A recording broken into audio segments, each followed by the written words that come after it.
Bonjour et bienvenue à ce webinaire consacré à prendre soin de moi en tant que médecin, pour prendre soin de mes patients. Sujet important, plusieurs intervenants se sont mobilisés pour aborder ce sujet de la santé des médecins libéraux, de leurs problèmes d'épuisement, des solutions d'appui possibles. D'abord, vous, docteur Philippe Vaux. Vous êtes médecin au Conseil régional de l'Ordre des médecins, responsable du service d'entraide. Bonjour. Responsable Bonjour. d'entraide et aussi au niveau départemental. Euh, Autour de nous, docteur Virginie Delettre. Vous êtes médecin effecteur au sein de l'association MO. L'association MO, ça veut dire Médecins, Organisation, Travail, Santé. Bonjour, bonjour. Également à vos côtés, Madame Daphné Blourdier. Vous êtes chargée de mission à l'association MO également. Bonjour.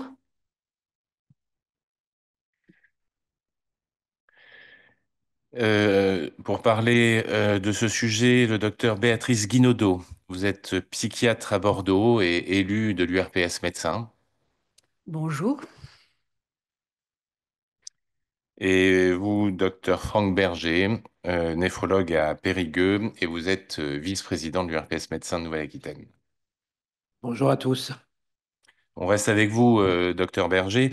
En tant que vice-président justement de l'URPS médecin, vous êtes particulièrement sensible à ce sujet de la qualité de vie au travail. Dans un contexte où les médecins rencontrent de plus en plus de difficultés dans leur situation professionnelle aujourd'hui. Tout à fait, c'est une thématique qui remonte régulièrement des envies de webinaire qu'on nous demande de faire. C'est une problématique qui touche, selon les études récentes, notamment réalisées par le Conseil de l'Ordre, environ 25% des médecins qui s'estiment en moyenne, voire en mauvaise santé, et parmi eux, 40% qui continueraient quand même à travailler, avec notamment des difficultés à se faire remplacer. C'est 54% de nos confrères qui sont dans une situation d'épuisement émotionnel, 43% qui ressentent une perte d'accomplissement personnel et 13% qui en sont au stade du burn-out. Donc, c'est loin d'être négligeable dans le contexte actuel de tension démographique. Il est peu probable que ça s'améliore spontanément, d'où l'importance d'en parler. Et merci d'avoir organisé ce webinaire. Justement, par rapport à ces chiffres qui ne datent pas d'aujourd'hui, ça fait de longues années que ces tendances existent et voire s'aggravent. Différents plans nationaux ont été mis en œuvre. Le premier date d'il y a 26 ans, 1996. Marisol Touraine lance une stratégie nationale, d'amélioration de la qualité de vie au travail des professionnels de santé, intitulée Prendre soin de ceux qui nous soignent. Mais il faut relancer la démarche en mars 2017, où une nouvelle stratégie d'amélioration de la qualité de vie au travail des soignants est engagée, mais sur un périmètre très hospitalier. C'est dans le plan Ma Santé 2022 que la qualité de vie au travail des professionnels figure comme l'un des déterminants de la qualité des soins. On prend en compte ce paramètre essentiel, être en bon état pour pouvoir bien soigner.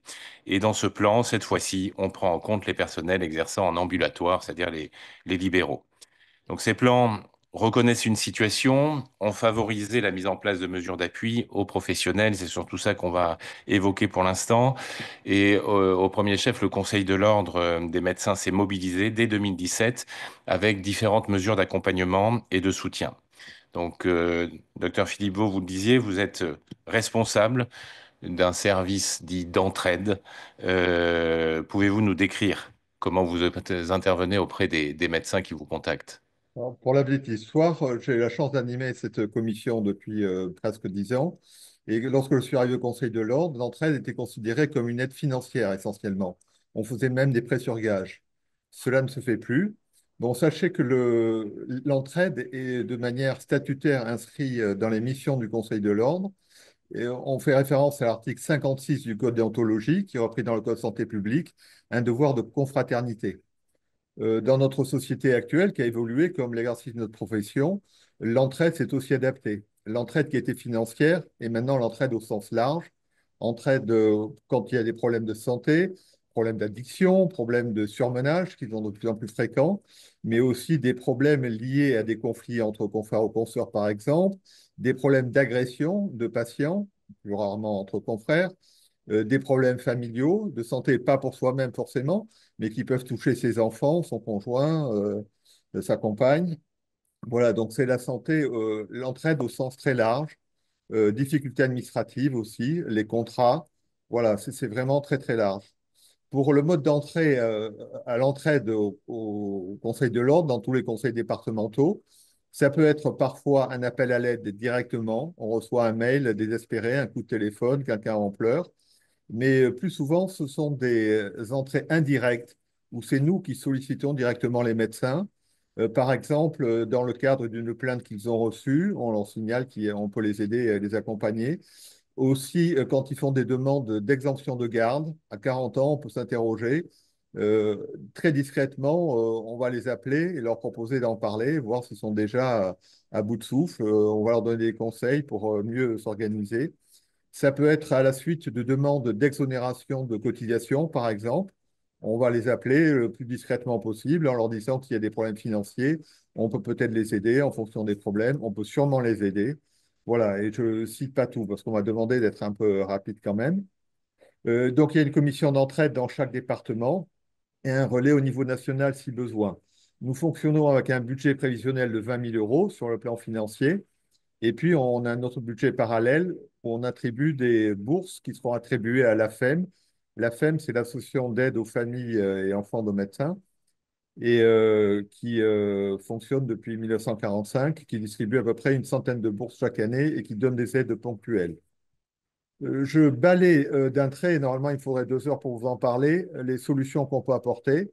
Il peut s'agir d'un simple conseil, un conseil administratif ou prise en charge, ou comment déposer plainte, un conseil par rapport à comment faire un signalement, une information préoccupante dans le cas de violence intrafamiliale. Mais ça peut être aussi des réponses sur le plan social. En particulier, on a un organisme qui s'appelle Synexial. On a un numéro de téléphone qui répond de 9 heures à 19 heures. Ce sont les assistantes sociales du Conseil de l'ordre et qui vont répondre quand on les sollicite à un médecin. Ce sera toujours la même assistante sociale qui répondra tout au long du dossier pour que le médecin n'ait pas à répéter ses problèmes, sa situation et qu'on l'aide s'il est en difficulté financière. Ça peut aller d'un simple passage à vide suite à un divorce, mauvaise gestion des charges qui ont augmenté progressivement, comme on l'a vu pendant la crise Covid, et qui ont diminué les années d'après, sans anticipation.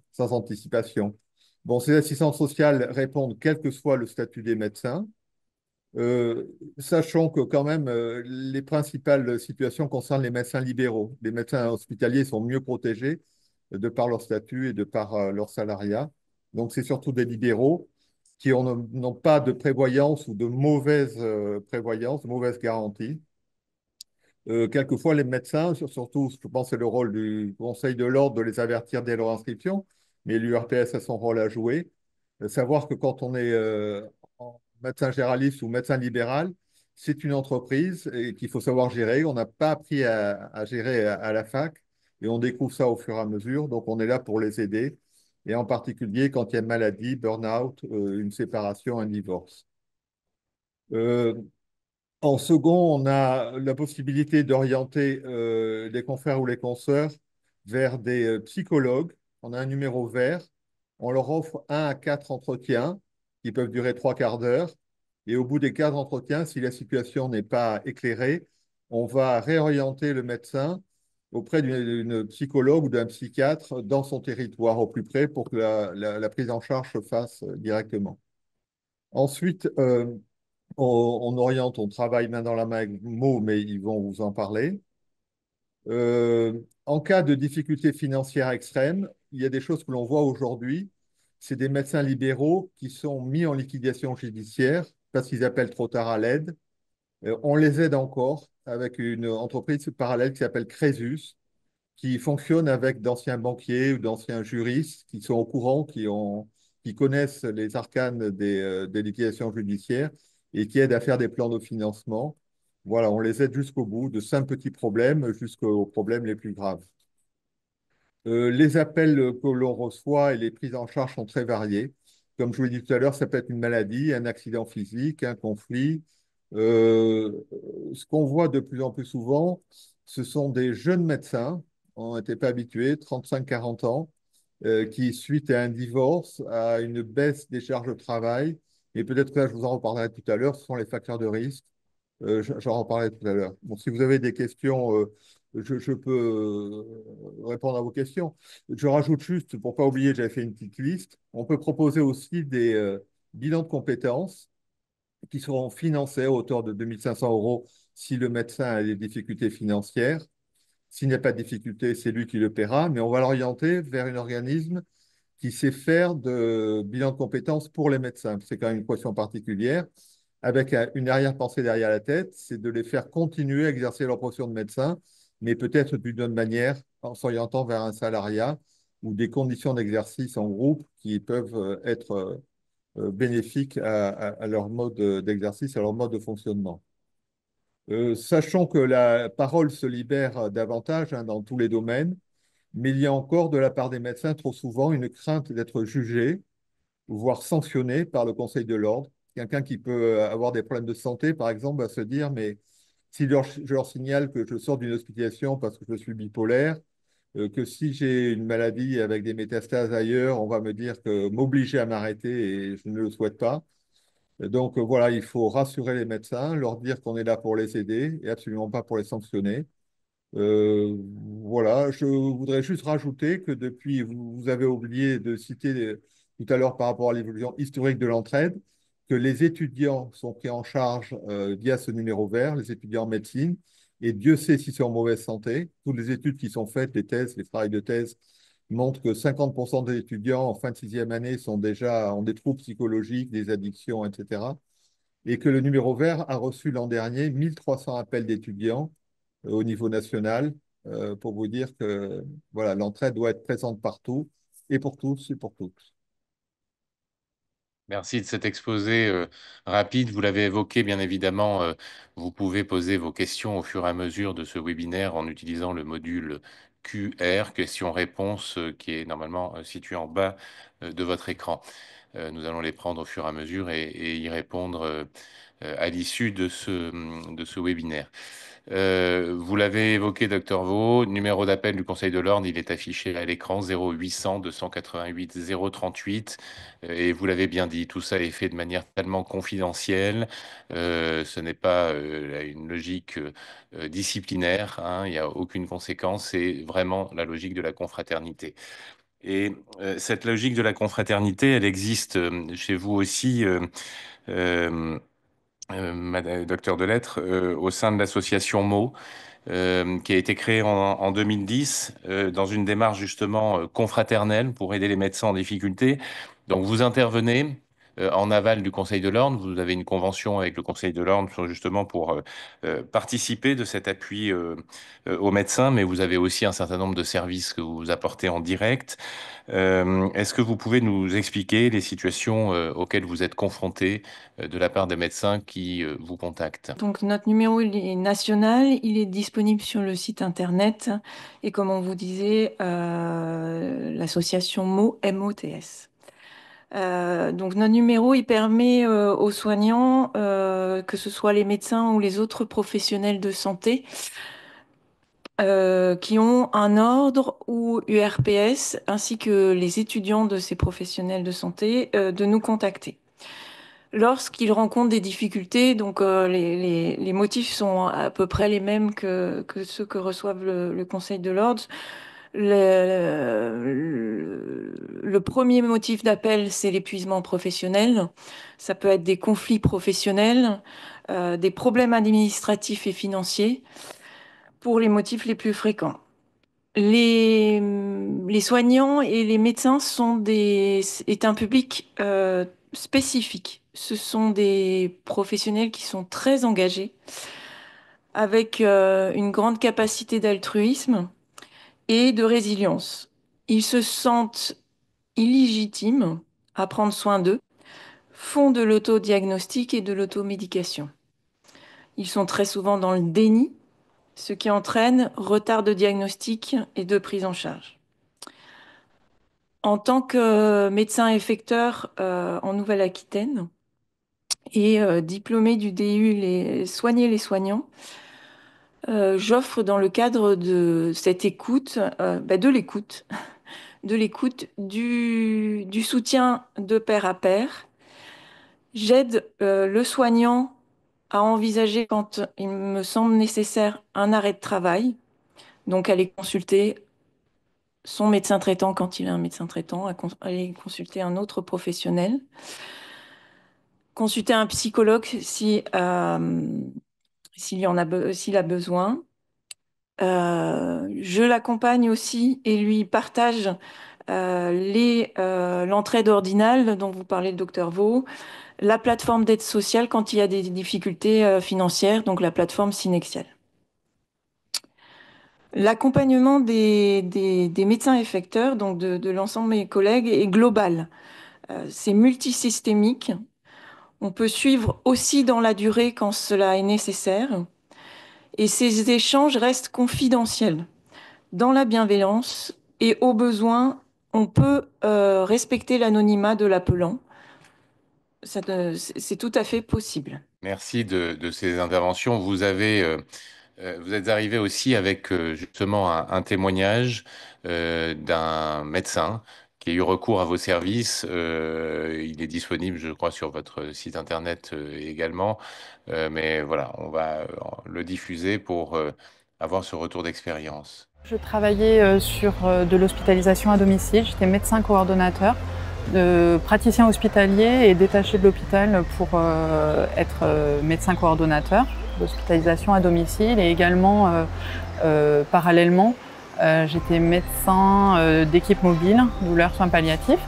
Des accompagnements de patients assez lourds, assez complexes, me prenant beaucoup de temps et d'énergie. Mon travail devenait presque omniprésent au quotidien. Avec mes enfants, il m'arrivait le week-end d'être d'astreinte et mon mari commençait à trouver que c'était compliqué. Quand vous rentrez, vous êtes tout le temps en colère contre tout, en colère contre vous, en colère contre votre mari, vos enfants. Je parlais tout le temps de mon travail, tout le temps de mon travail, ou tout le temps des patients. Et ça en devenait, c'était intrusif. Ça a mis du temps pour que m'avouer à moi-même que j'étais plus capable. C'était vraiment compliqué pour moi parce que je me sentais invincible et je me sentais jusqu'à présent être en capacité de gérer tout de front. Donc j'ai demandé à ma sœur, qui habitait très loin, de prendre son téléphone parce que mon mari n'était pas joignable. De toute façon, j'étais dans ma voiture et j'étais paralysée pour pouvoir annoncer que le médecin m'arrêtait. Parce que je savais que j'allais mettre en difficulté mes propres collègues. Le regard de mes collègues était de ma direction. Et en fait, je pense que c'était mon propre regard sur moi-même qui était difficile, que j'étais pas en capacité de faire ça. Et vraiment, j'avais vraiment la crainte qu'ils pensent que c'était fait, que j'avais pas de conscience professionnelle en fait.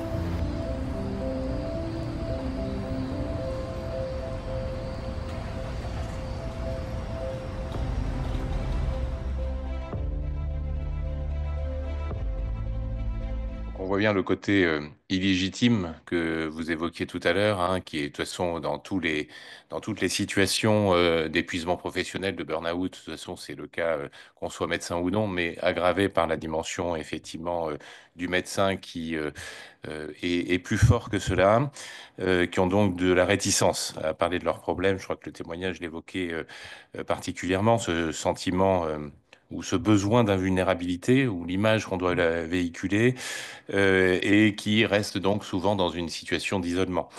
Euh, c'est souvent la cause de situations qui se dégradent, qui peuvent aboutir au pire. Un chiffre qui n'a pas été évoqué jusqu'à maintenant, les médecins ne sont pas exempts du risque suicidaire. Même les études, là aussi, évoquent un risque 2,3 fois plus élevé que dans les autres secteurs d'activité au niveau des soignants.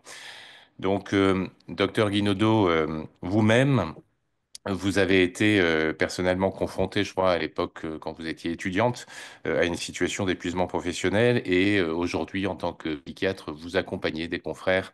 Quels conseils donneriez-vous à ceux qui nous écoutent? Alors pour commencer, je vais vous raconter un peu comment je me suis trouvée embarquée dans cette histoire.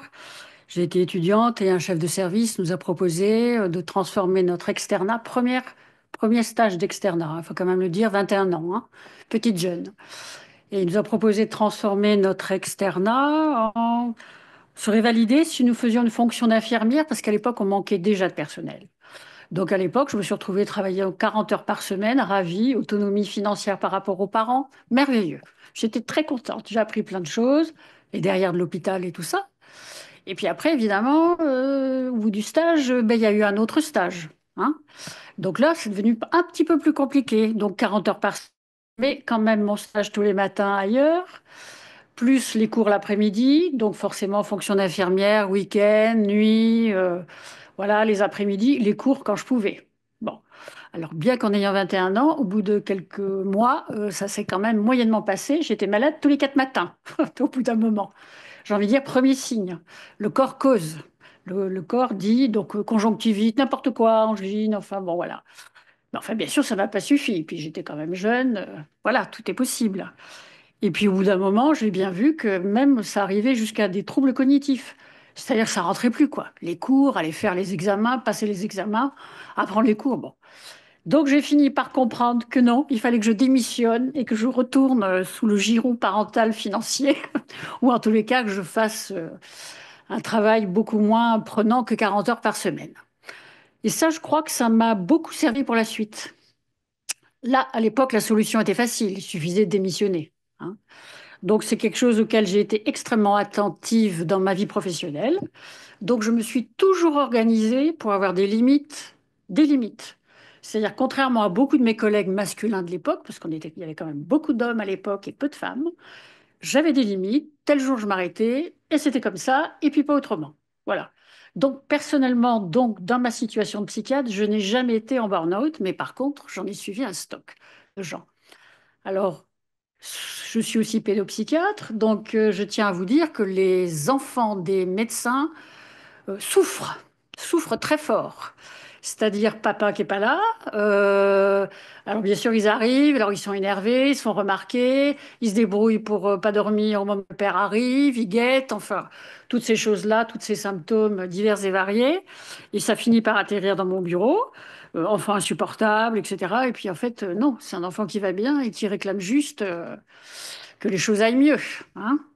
Donc j'ai pu constater que mes collègues avaient donc évidemment conflits dans les familles, femmes ou maris qui n'en peut plus, les gens s'énervent, finissent par s'engueuler. Résultat, le médecin travaille encore plus pour fuir, et plus il va mal, plus il travaille. Ça vraiment, c'est, je crois, quelque chose qui est assez fréquent. Alors ça commence avec l'idée que je suis très fort, je peux tout gérer. Après, je fuis. Après, je m'énerve. Ça, je crois que pour tous les collègues, c'est hyper important de se rendre compte des séquences, c'est-à-dire la fatigue, le cortisol qui vous pousse à fond, voilà, l'agressivité qui arrive avant la dépression, et la dépression, elle arrive. C'est vraiment, il y a des séquences qui ont lieu comme ça, et ça se finit dans un effondrement. Voilà. C'est comme un pneu crevé, terminé. Alors, je crois que les médecins sont très forts dans le déni. Ça a été dit là, et c'est vraiment le déni. Je clive, je suis fatiguée, mais c'est pas grave. Je suis énervée, non, mais c'est le patient, c'est ma femme, c'est mon mari, je sais pas. Voilà. Et puis non, non, mais j'ai pas le temps de m'occuper de ça, les histoires financières dont parlait Monsieur Vaux. Voilà. Et j'ai vu des enfants qui me racontaient que leur père se retrouvait divorcé, avec telle difficulté financière qu'il dormait dans son cabinet. Enfin, bon, des trucs invraisemblables, hein. Voilà ce que je voulais surtout dire. Ce que j'avais envie de dire, c'est vraiment, c'est impératif pour les collègues, qui soient médecins ou pour toutes les autres professions, de changer son organisation de travail. Ça, c'est pas possible. Il faut vraiment faire des choses et il faut trouver des fonctions de portage. Alors, le Conseil de l'ordre en est, ça veut dire aussi des loisirs, ça veut dire aller faire du sport, ça veut dire aller à la chorale, ça veut dire aller à la piscine, aller, enfin, je sais pas. s'abstraire de ça et avoir un autre regard grâce aux collègues comme ça sur voilà ce que j'avais envie de dire très vite. Merci, docteur Guinaudot. Euh, un des éléments, vous l'avez évoqué, ne pas rester seul, parler, ne pas attendre le pire. Ça a été évoqué depuis le début. Là encore, un chiffre important, la campagne Doc Tâton Doc, qui avait été réalisée en 2017, révélait que 80% des médecins n'avaient pas de médecin traitant personnel, privilégiant, ça a été dit, l'autodiagnostic, l'automédication ou éventuellement l'appel à un confrère, mais pour un conseil rapide. Donc le réflexe d'aller et d'avoir un médecin traitant, même si on est soi-même médecin, ça peut démarrer par là. Parce que les facteurs de risque, de toute façon, sont nombreux. Je reviens vers vous, docteur Vaux. D'expérience que vous en avez, est-ce que vous pouvez nous relister justement tous ces facteurs de risque? Je ne vais pas répéter ce qui a été dit, mais je veux juste inciter sur deux choses. D'abord, que chaque médecin devrait se sentir lui-même potentiellement vulnérable. La deuxième, c'est que d'avoir un propre médecin traitant, j'ai tellement milité que je l'ai fait pour moi, il y a 4 5 ans seulement. C'est pas simple de passer du côté patient. Et en plus, prendre un médecin si possible avec lequel on n'est pas amis, hein, c'est-à-dire pas entre deux portes, dire voilà, j'ai ça, qu'est-ce que tu en penses? Mais accepter une vraie consultation, un regard autre sur soi-même. C'est pas une démarche facile, donc il faut insister. Et puis, à force, j'espère que le bouche à oreille fonctionnera. Je voudrais dire que pour les facteurs de risque, donc il n'y a pas de profil type. Ce matin, par exemple, parmi les exemptions de garde, on a eu 2 demandes qui concernent des médecins de 75 et 76 ans qui travaillent de 8 heures à 20 heures chaque jour de la semaine, qui ont du mal à trouver des remplaçants et qui ont culpabilisent à l'idée de se faire exempter de garde parce qu'ils disent si je ne les fais pas, il reste plus que 3 sur mon secteur et je les laisse en rade. C'est un peu le témoignage qu'on a eu tout à l'heure de notre consoeur, là, notre témoignage filmé. Ensuite, je voudrais dire qu'il n'y a pas d'âge, la société a évolué, il y a beaucoup de femmes médecins plus que d'hommes maintenant. Les femmes qui sont médecins, mais aussi épouses, mères de famille, qui ont leurs propres parents, parfois âgés, en difficulté à gérer. C'est beaucoup, beaucoup, beaucoup de travail, d'énergie demandé. Et je pense qu'il faut ne pas hésiter à aller vers elles. On le sait aussi, il y a de plus en plus de cas d'épuisement, en particulier pour les médecins qui travaillent seuls. Et ceux-là, ceux qui travaillent seuls, c'est ceux qui réclament le moins, qui demandent le moins. Donc c'est à nous d'aller les chercher, d'aller vers eux, et pour leur dire, par des biais de simples contacts, d'aller vers eux, de ne pas les laisser seuls, et leur dire que s'ils ont besoin, on est là. Et je rajouterais que si on voit un confrère, une consoeur en difficulté, ne pas hésiter à le signaler que l'entraide existe, parce que la plupart de ces médecins qui travaillent seuls restent aussi un peu isolés, participent peu à la formation médicale continue, et du coup n'ont pas de contact avec l'extérieur et ne savent pas que l'entraide existe. Voilà, donc c'est à nous d'aller vers eux et de leur dire on est là pour vous aider si besoin, trouver des solutions. Merci Et les beaucoup. accidents de la vie, je vous l'ai dit, hein, c'est la maladie, mais le divorce aussi. Beaucoup de couples médecins tous les deux, et voilà, c'est compliqué quand il y a l'histoire du cabinet, de la maison à gérer. C'est compliqué. Et ne pas hésiter à appeler ce numéro vert, donc, qui au niveau national renvoie pour la Nouvelle-Aquitaine sur Meaux, éventuellement. Meaux, permettez-moi de rajouter quelque chose par rapport à ce que vous avez dit tout à l'heure. Meaux a des ordinateurs, si un médecin effecteur prend en charge un confrère, des ordinateurs cryptés qui permet l'anonymat complet, vraiment, si les médecins sont un peu inquiets de la confidentialité du Conseil de l'ordre. Et ça va du simple orientation vers psychologue ou psychiatre ou médecin du travail, etc. Et il y a aussi 6 établissements de santé en France, 6 cliniques, qui acceptent d'hospitaliser. Nous en sommes servis dans le département, d'hospitaliser des confrères, des consoeurs en grande détresse avant un passage à l'acte suicidaire pour les mettre vraiment à l'arrêt en dehors des tracas du quotidien et les aider le temps de leur hospitalisation à y voir plus clair et à gérer les problèmes un par un, que ce soit des problèmes financiers, des problèmes de plainte ordinale, voilà. Merci, docteur Vaux. Donc oui, pour récapituler, bien évidemment, comme dans toute situation d'épuisement, hein, charge de travail accentuée par la difficulté souvent à trouver des remplaçants, le cumul femmes médecins qui souvent sont pas les seuls, les hommes aussi souvent, mais quand même cumulent 2 emplois avec la partie familiale, hein, dans les statistiques données par mot.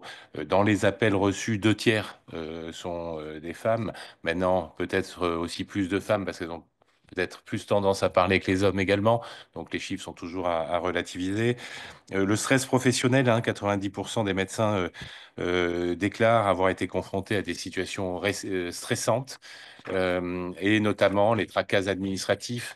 Vous êtes très souvent, trop souvent à remonter cette information, sans compter effectivement le sentiment de non-reconnaissance de la part des patients, des institutions. Voilà. Et là-dessus, face à ces différents facteurs de risque, il est toujours préférable de mettre en place des mesures préventives, de ne pas attendre le dernier moment, même si là on a évoqué comment ça pouvait se passer avec ces numéros. Ces numéros, ils sont accessibles, et il y a tout un tas de mesures, hein. Je me retourne vers vous, l'association Mo. Vous avez mis en place un certain nombre de mesures, le lien entre confrères, la formation, l'auto-évaluation, l'accès à vos services, quoi, toute une palette de services à disposition des médecins. Moi, ce que je voulais partager, c'était quelques outils concrets qu'on peut mettre en place relativement facilement dans les mesures préventives. Tout simplement de bénéficier d'un secrétariat, d'identifier des pauses dans son agenda, euh, vraiment identifier. Prendre des congés régulièrement. Il y a aussi des prises de conscience, on a déjà évoqué précédemment. Euh, comment je différencie sympathie, compassion et empathie? Respecter ses limites et apprendre à dire non. Souvent, quand je dis, je partage ça, mais quand je dis non à un patient, à quoi ou à qui je dis oui? Je dis oui à tous les autres patients que je vais correctement prendre en charge aujourd'hui. Il y a d'autres mesures partagées en dehors du travail. On peut partager avec un groupe de pairs, pratiquer une activité physique régulière et avoir d'autres centres d'intérêt. Pourquoi pas la chorale, pourquoi pas du tricot, pourquoi pas, voilà, plein d'activités qui peuvent permettre de prévenir ces situations d'épuisement professionnel. Et puis aussi prendre soin de soi. Euh, on en a parlé, avoir un médecin traitant, mais aussi faire des formations. Et il y a un outil qui est disponible et qui est assez facile, qui s'appelle l'auto-évaluation des signes vitaux psychologiques, que nous a partagé la PAMQ, c'est un organisme de prévention des médecins au Québec, qui est un outil qui peut facilement permettre de s'auto-évaluer sur son état d'épuisement ou pas, et qui donne aussi quelques pistes. Et en termes d'outils d'auto-évaluation, l'association Mo, nous sommes en cours de finalisation d'une plateforme d'auto-évaluation de la santé des professionnels de santé. L'objectif, ce sera que les professionnels de santé, dont les médecins, pourront s'évaluer en fonction de différentes dimensions, que ce soit la santé physique, la santé mentale, que ce soit les violences subies, l'organisation, les soutiens qu'ils peuvent avoir.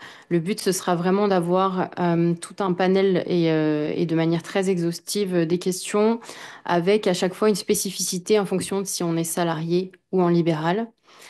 Et pour chaque personne qui fera le questionnaire, il y aura donc un retour individuel, anonymisé, pour avoir un petit peu une vision d'ensemble de son état de santé. Dans quelle dimension je suis dans le rouge, dans le vert, dans le orange, qu'est-ce que je dois améliorer et sur quelles ressources je peux m'appuyer. Et donc ce questionnaire pourra donner lieu à une attestation qui pourra être utilisée dans le cadre de la certification périodique notamment. Donc c'est un questionnaire qui va être qui sera mis à disposition sur une plateforme courant le premier trimestre 2025. Donc ça, c'est vraiment pour la prévention toujours individuelle. Et en ce qui concerne plutôt la prévention collective, on a deux types d'actions. On a tout ce qui est temps de sensibilisation à l'épuisement professionnel. Donc ça veut dire des soirées où on vient parler de l'épuisement professionnel, des facteurs de risque, des facteurs protecteurs, comment je peux aider un collègue qui est en difficulté.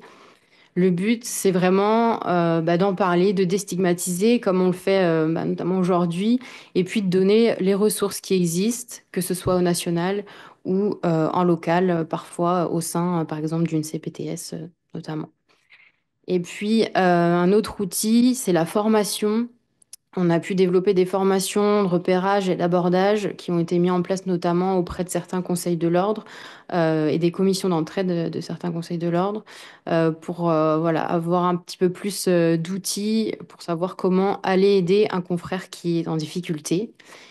Et puis pour terminer, bien évidemment, il y a également la possibilité pour ceux qui sont intéressés, qui ont envie d'aller plus loin dans la prise en charge de la santé des soignants et de la prise en charge de leurs confrères en difficulté, c'est le DU qui est possible de faire sur une année et qui permet d'abord d'avoir une reconnaissance et donc une expertise de cet accompagnement spécifique qui est l'accompagnement des soignants mais également de se former, comme on le disait tout à l'heure, de se former et d'agir pour soi d'abord en premier, comment moi je me préserve, et puis ensuite en deuxième, de pouvoir, une fois que moi je vais bien, pouvoir agir pour les autres et créer du lien avec les autres pour prévenir l'épuisement professionnel.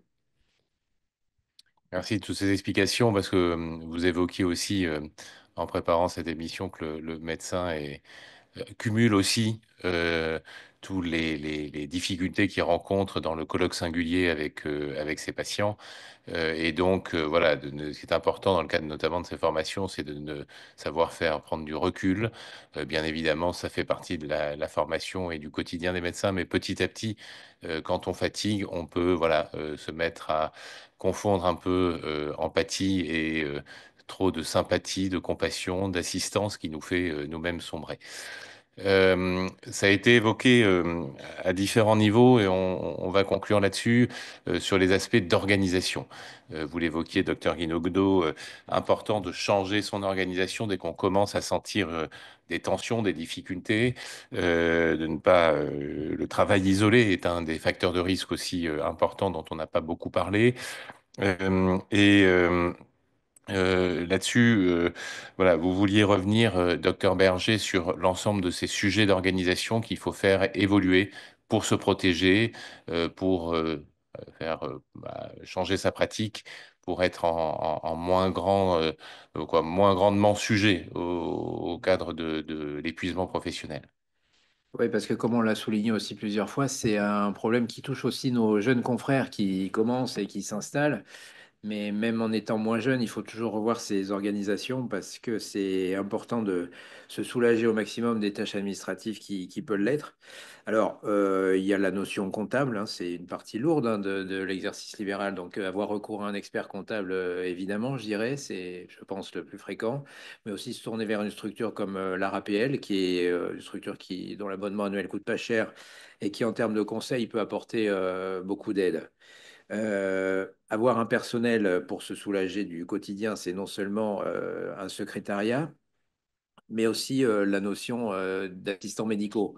C'est une solution qui est offerte aux médecins libéraux, qui n'est pas sans contrainte, hein, comme peut-être le docteur Vaux pourra le souligner, puisque c'est soumis à un objectif de résultat. Mais néanmoins, les médecins qui ont eu recours à cet assistanat ne le regrettent pas pour la plupart, au contraire. Et je vous invite à revoir en replay le webinaire que l'URPS Médecins Libéraux de Nouvelle-Aquitaine a consacré à ce sujet.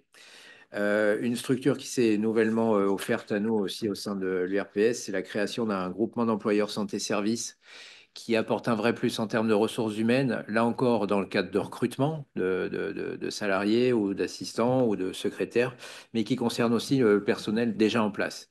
C'est pas évident de suivre une grille salariale, s'adapter à la convention collective personnelle des cabinets médicaux. On n'a pas forcément le temps et les compétences surtout pour le faire, mais quand tout s'accumule, il faut absolument qu'on se soulage de tout ça parce que ça devient tellement complexe au niveau administratif que c'est crucial, même si on exerce depuis longtemps. Et enfin, bien entendu, privilégier l'exercice collectif. Alors, c'est pas parce qu'on est plus nombreux que tout est forcément plus facile.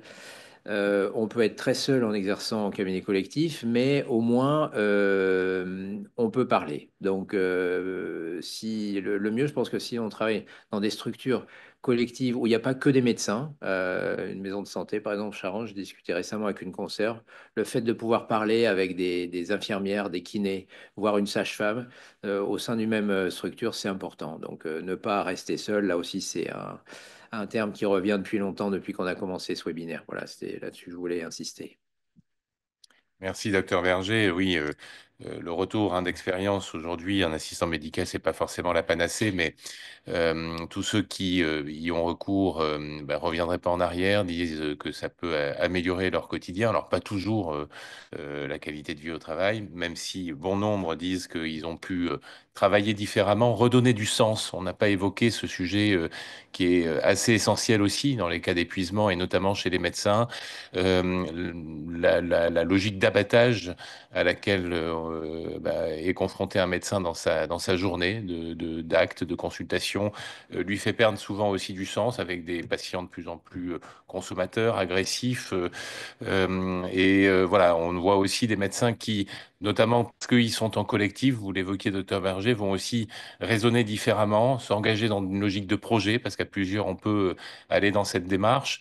On a vu des médecins, je pense à un médecin vu il y a peu, qui était au bord de l'arrêt et qui s'est engagé fortement à réorienter son activité, médecin généraliste sur de la prévention, sur de l'éducation thérapeutique et là-dessus a dit, moi je suis en train de retrouver le sens de ce pourquoi j'ai fait un métier. Alors ça n'est qu'un exemple parmi beaucoup d'autres, c'est pas toujours non plus facile à faire, mais voilà, être à plusieurs face à ce quotidien qui est quand même assez lourd à assumer tous les jours. Et dans le cadre de ce collectif, il est important de noter que le 12 décembre se tient un colloque, le colloque Sentez-vous bien, 12 décembre 2024 à Poitiers, qui justement restitue les travaux, le retour d'expérience de CPTS, Communauté professionnelle territoriale de santé, qui dans leur mission, on en une sur la qualité de vie au travail des professionnels de leur territoire et certaines ont engagé un certain nombre de travaux en ce sens. Un travail d'étude a été mené par Agoralib avec l'Agence nationale pour l'amélioration des conditions de travail, l'ANACT, et ce colloque fait restitution justement de ces travaux, de cette étude, en quoi les CPTS peuvent contribuer à améliorer aussi les conditions de vie au travail des soignants de leur territoire. Voilà pour un tour d'horizon. Bien évidemment, pas totalement exhaustif. On a quand même débordé un peu parce que le sujet mériterait, docteur vous le disiez tout à l'heure, qu'on s'y arrête largement de 3 heures. On prend ça sur la pause déjeuner. On va alourdir encore un peu plus votre journée. Voilà, quelques questions qui sont arrivées. Alors, certaines pour donner des réponses très rapidement. L'outil d'auto-évaluation présenté par Mo, comment s'appelle-t-il? Alors, je ne sais pas si il a un nom, on peut le redonner. L'outil d'auto-évaluation, donc conçu par Mo, il s'appelle Oasis, mais il n'est pas encore en cours, voilà, il n'est pas encore en ligne et il sera mis à disposition contre abonnement de différents organismes qui, eux, le feront passer à leurs adhérents ou à leurs salariés. Voilà. Voilà, nous en ferons bien sûr l'écho dès qu'il sortira dans nos newsletters pour le mettre vraiment en avant. Docteur Vaux, une question qui s'adresse à vous. Pouvez-vous développer les démarches à mener pour réaliser un bilan de compétences en tant que médecin? Est-ce Vous que appelez votre vous avez la CD, possibilité? votre CD, vous sollicitez l'entraide et vous serez orienté vers un dispositif qui s'appelle DABM. Donc, le financement, je vous l'ai dit, c'est 2300 € environ. Si le médecin a une difficulté financière, le CD peut le prendre en charge. S'il n'y a pas de difficulté financière, c'est un bilan à financer soi-même, mais c'est très intéressant. Les médecins qui l'ont fait étaient toujours ravis, très compétents. Et donc, on se réfère à un organisme qui a l'habitude de traiter avec des médecins. C'est vraiment particulier, hein. Et le but de cet Merci. organisme, je vous le redis, est de garder quand même les médecins dans la filière médicale, mais ce n'est pas une obligation. Certains se réorientent vers des choses tout à fait original. Merci de ces précisions. Réaction, question, nous sommes de moins en moins nombreux. Nos horaires larges. La loi nous expose à la non-assistance à personne en danger. Le directeur de la CNAM, Monsieur Fatoum, s'est exprimé sur le sujet. N'y a-t-il pas une mesure structurelle de fond à revoir? Voilà, on est dans les problématiques en fait, d'une obligation auxquelles sont assujettis les médecins, de continuité, permanence de soins, prise en charge de leur patientèle, avec une démographie médicale qui est effectivement très tendue. Je pense que là encore l'ordre, mais aussi vous, docteur Berger, vous pouvez intervenir. En fait, bon, il n'y a pas quand même d'aller d'une obligation, une responsabilité médico-légale qui va jusqu'à justifier l'épuisement professionnel.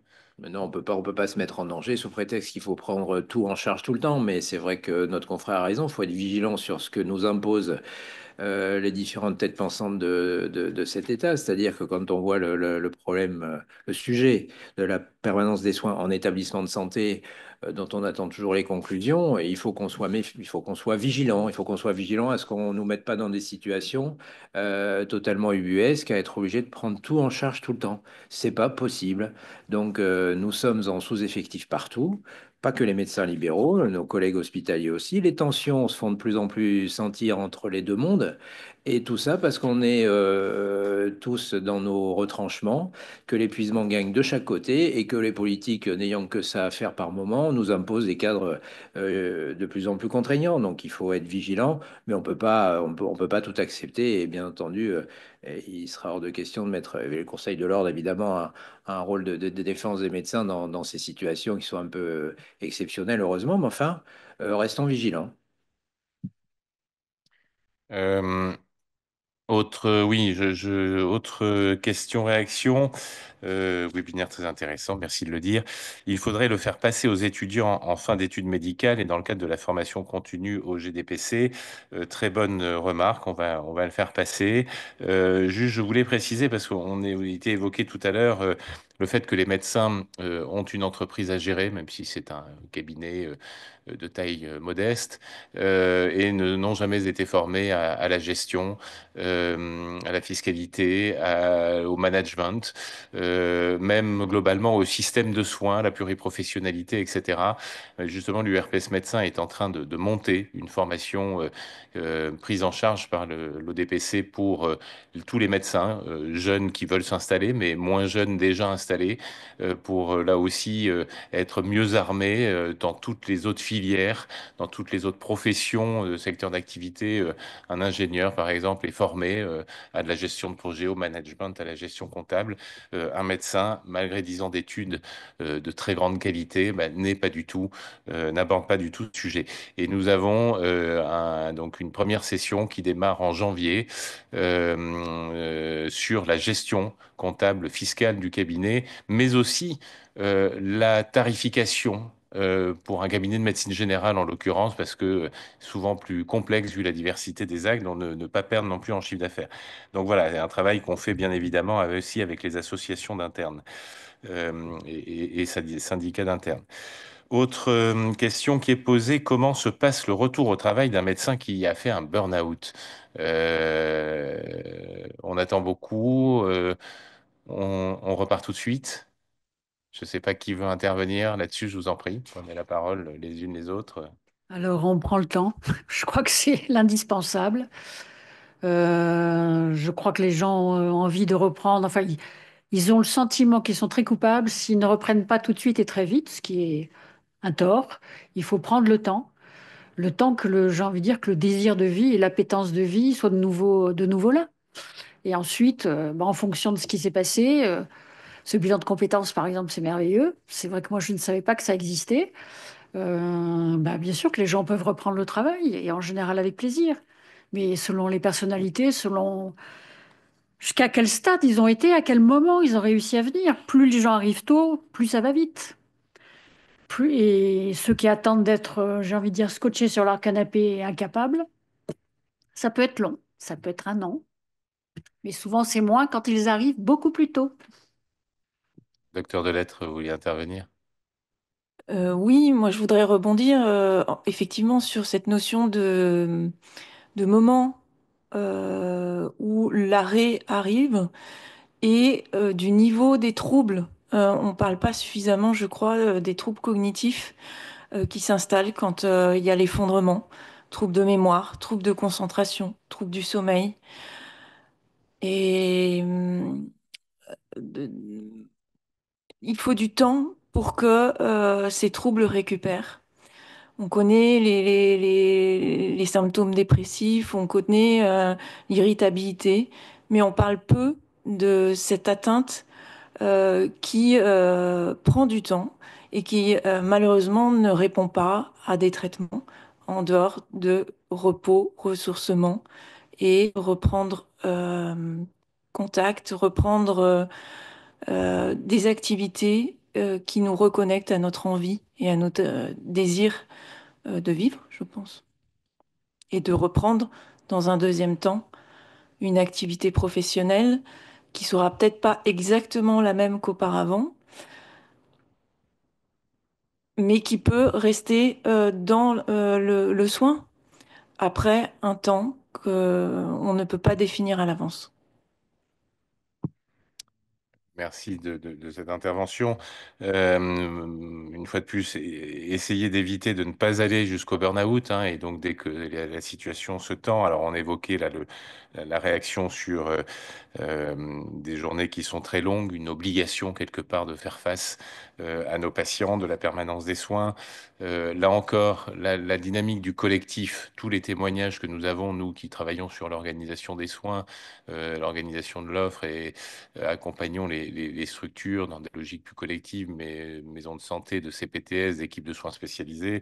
Les retours qu'on a, c'est que typiquement, j'ai l'illustration d'un médecin disant que ben voilà, les sujets des soins non programmés en journée par rapport à déjà une patientèle très lourde, de la permanence des soins étaient difficiles, il était difficile d'y faire face.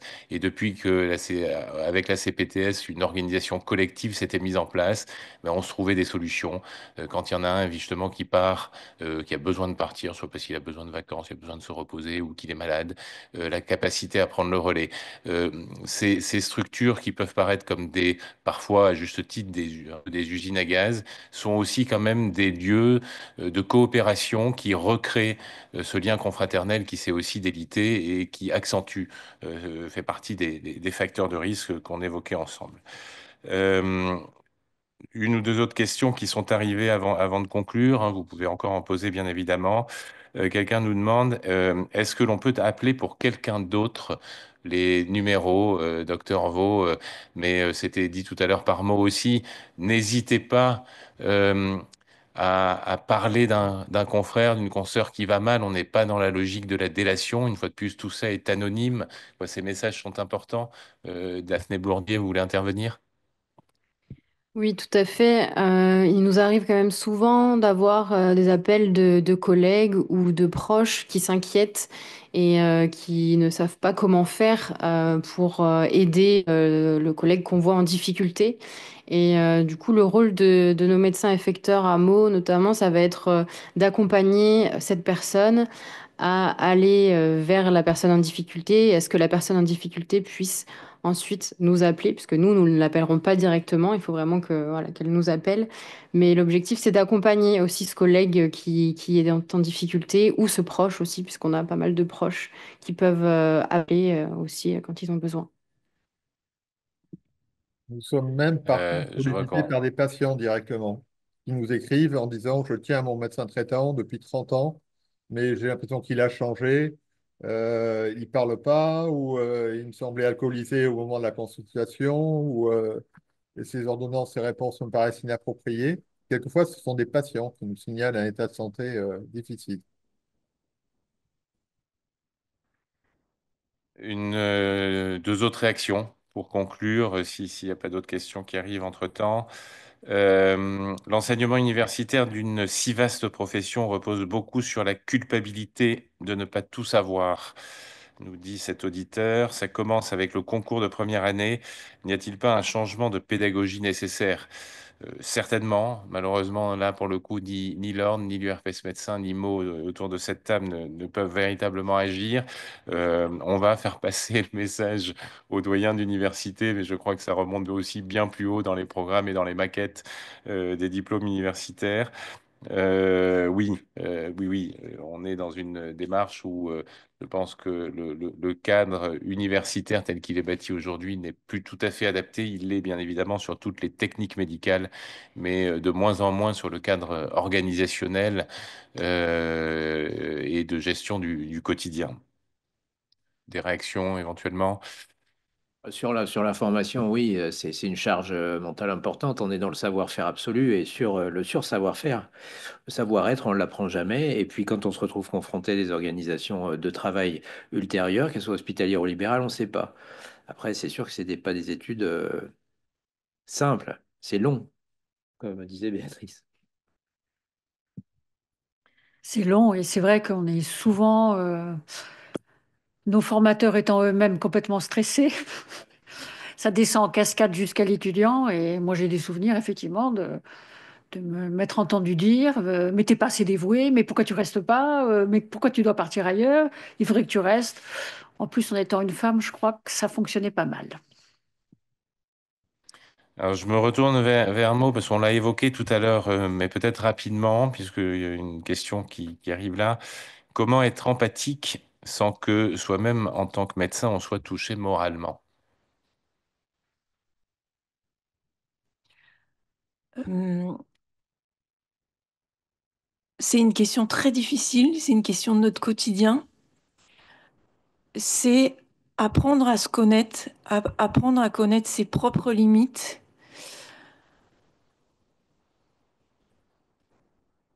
C'est comme c'est ne pas tout investir dans son travail, avoir des activités autres, avoir des confrères, des consoeurs, des collègues avec qui on peut partager. Mais je reconnais que c'est quelque chose qui est extrêmement difficile et qu'il faut réajuster en permanence. Euh, nos patients, nos patients peuvent aussi user de notre côté empathique et dévoué. À nous de nous protéger. Ce sera pas nos patients qui vont nous protéger. Quoi, si nous nous protégeons pas, il n'y aura personne pour nous protéger. Donc c'est à nous de mettre en place ces limites. Euh, je ne sais pas si j'ai répondu à la question, mais Si, mais ça me fait réagir à chaud, hein, sans. Voilà, quelle question je me pose? J'évoquais ce cycle un peu de formation complémentaire, ce formation à l'exercice libéral que l'URPS médecin est en train de constituer. Je me demandais aux écoutants si avoir une session de formation à faire ensemble pour les médecins à aborder justement cette distanciation serait pas quelque chose à intégrer dans ce cursus de formation si ça peut intéresser bien sûr les consoeurs et les confrères. Écoutez, il est 14 heures. Pour conclure, une réaction qui me fait chaud au cœur de l'un d'entre vous, de l'autre côté du poste. Super webinaire, merci. Mais surtout, ce qui me fait chaud au cœur, c'est je vais me mettre en quête d'un médecin traitant. Le message est au moins passé sur cette partie-là. On espère que on a pu surtout vous donner quelques clés essentielles. Une fois de plus, ce sujet n'a été que effleuré aujourd'hui. Il serait bien plus vaste. Et n'hésitez pas à nous faire savoir si vous souhaitez qu'on recreuse certains sujets de façon plus approfondie lors d'une prochaine session. Sachant que vous avez à l'écran ce rappel du numéro de l'ordre. Alors, Mo en a également un numéro d'appel, mais pour être simple, pour que vous reteniez des choses toutes simples, on a mis le numéro de l'ordre, le site internet associationmo.org, qui est aussi tout un centre ressources. Et puis, vous trouverez bien sûr toutes les coordonnées dessus pour les contacter si vous le souhaitez. Le site, bien sûr, de l'URPS médecin, mais ça, vous le connaissez déjà.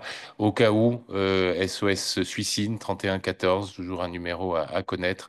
Et puis, n'hésitez pas à diffuser aussi ce webinaire, le replay de ce webinaire qui va être disponible sur notre site internet dans les tout prochains jours pour le faire connaître autour de vous et à tous ceux que vous estimez utiles. Voilà.